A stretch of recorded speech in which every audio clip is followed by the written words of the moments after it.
बोल हर हर बम नगरी।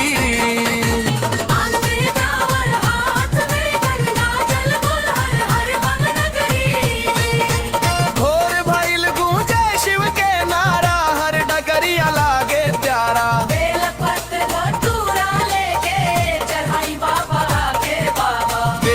पत्र धतूरा लेके चढ़ाई बाबा के द्वारा।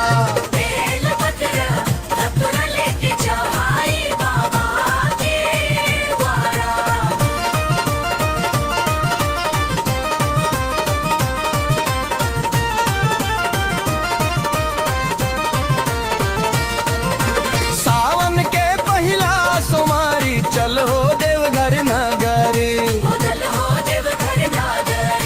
सावन के पहिला सोमारी चल हो देवघर नगरी।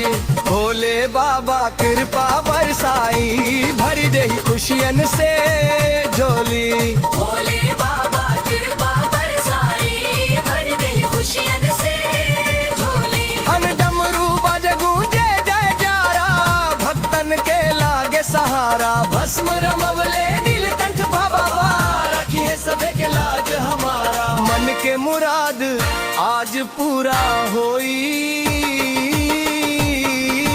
हर हर मुराद आज पूरा होई, भोले बेनाथ के जय जयकारी।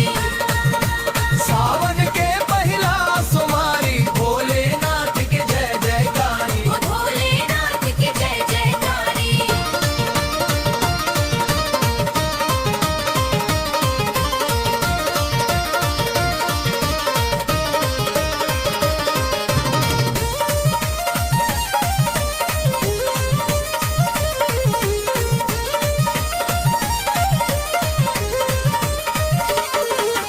हर हर महादेव बोल बम बोल बम।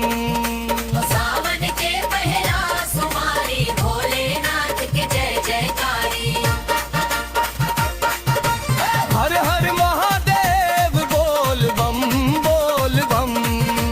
सावन के पहिला सोमारी, भोलेनाथ के जय जय जारी। जय शिव शंकर बोल बम बम, सुख समृद्धि घर घर बोई।